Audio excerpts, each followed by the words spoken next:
Hey, welcome back, guys. Today we're looking at shading. I'm going to show you guys how I add value to the head. Last time we were looking at the lay-in.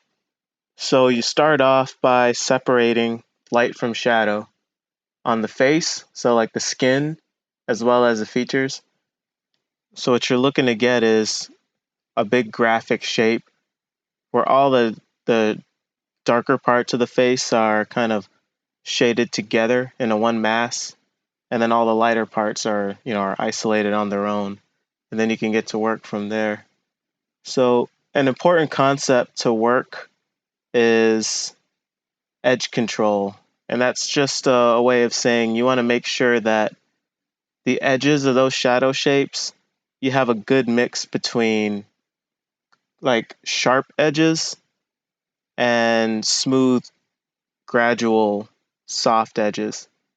You don't want to have too much of either kind. That's kind of a good part where artistry comes in, and you want to make sure that you sort of have a good mix of the two. So a good example is kind of what's going on here. We're working on the cheeks, and her cheeks are, they appear to be really smooth. You can see the shadows on the photo are soft. It's not a hard edge. So you want to make sure that you're blending those edges out. I'm not like smudging or anything like that. If you want to smudge, that's a really good way to go.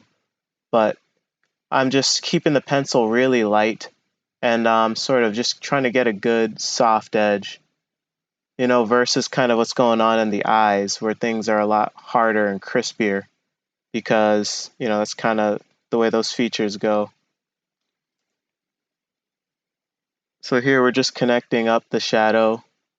You know, it really simplifies things a lot because if you look, there's that shadow right under the chin that's pretty dark, and then you got the shadow that's along the far side of the neck, and you connect those two together. That ends up connecting to what's going on along the side of the face that I'm shading in here. And I didn't just jump straight into the shading along the cheeks and the neck.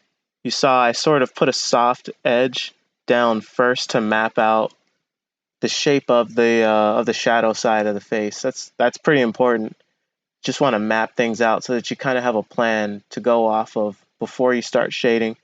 That helps you get those edges exactly how you want them.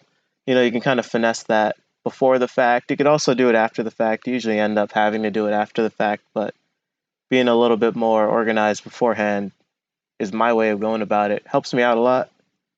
And you saw I just threw a big swatch of value down for the hair because the hair is a lot darker than her skin is, and basically what I'm trying to say is like the lightest light of the hair is still pretty dark. It's darker than most of the skin.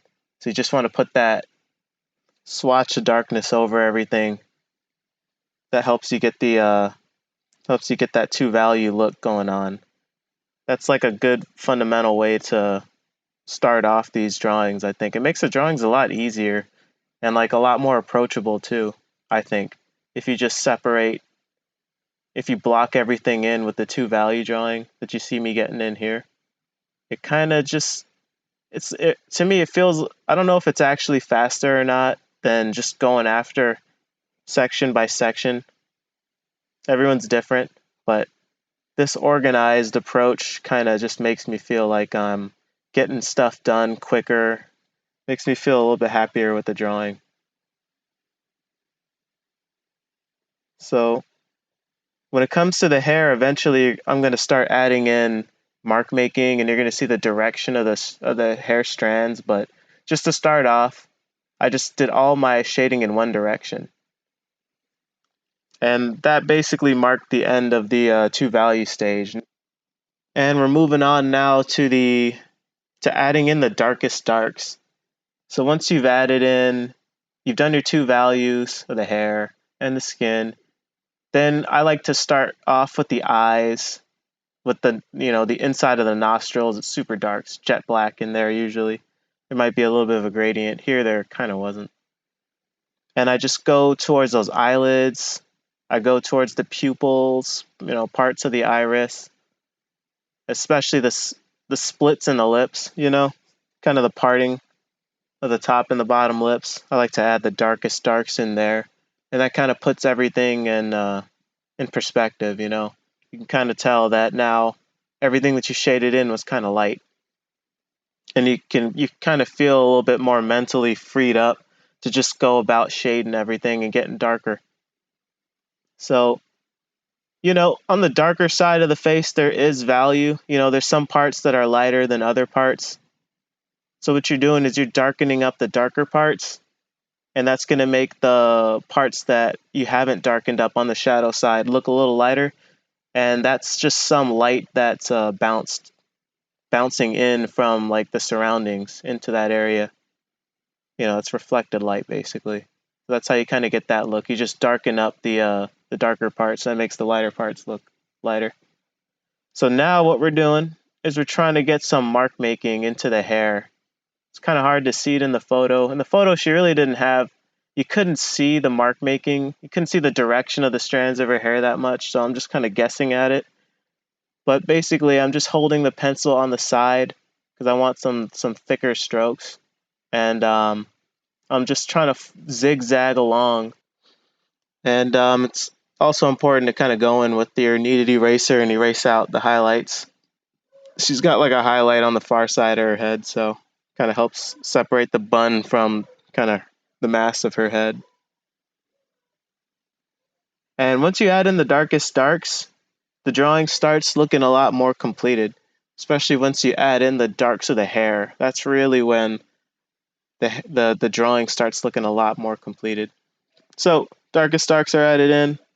Final step before you kind of just finesse things to your liking is you add in the halftones. And halftones just means it's the values on the lighter side of the face that you know, aren't receiving direct light. Because if it's receiving direct light, it's a white sheet of paper, you're just going to leave it the white of the page.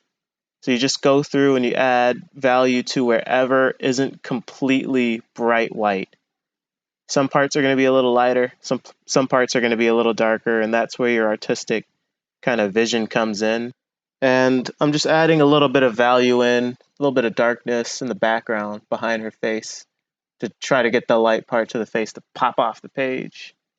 And that's basically it for this drawing. This is the final result. I just went in and like finessed things a little bit more, but not much.